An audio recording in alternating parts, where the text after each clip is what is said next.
কালী মাওলানা মোহাম্মদ জামালউদ্দিন, কালী মাওলানা মোহাম্মদ জামালউদ্দিন, পিতা মোহাম্মদ সুরাব আলী, গ্রাম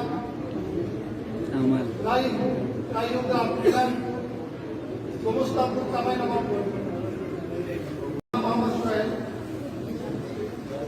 2 নম্বর হাফেজ মাওলানা মোহাম্মদ নাইম মিয়াজি, মোহাম্মদ নাইম মিয়াজি, পিতা মোহাম্মদ মতিউজ্জামান, গ্রাম মিঠুরকান্দি, কস্তুরী বাগানবাড়ি, মধ্যপত্র, চাঁদপুর।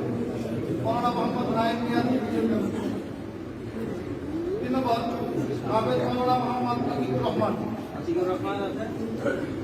আতিকুর রহমান, পিতা নির্বংশ মন্ডল, গ্রাম রামকৃষ্ণপুর, মুকসাবাড়ি, বগুড়া।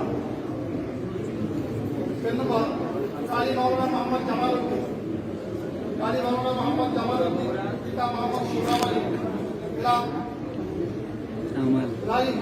রাইউগ্রাম, জেলা গোমস্তাপুর, চাঁপাইনবাবগঞ্জ। এরপরে হাফেজ মাওলানা মোহাম্মদ আনোয়ার হোসেন, পিতা মোহাম্মদ আব্দুল খালেক, জেলা হবিগঞ্জ, বগুড়া থানা, জেলা মুন্সিগঞ্জ। 20 বছর দাওরা হাদিস তাকফীর জামাত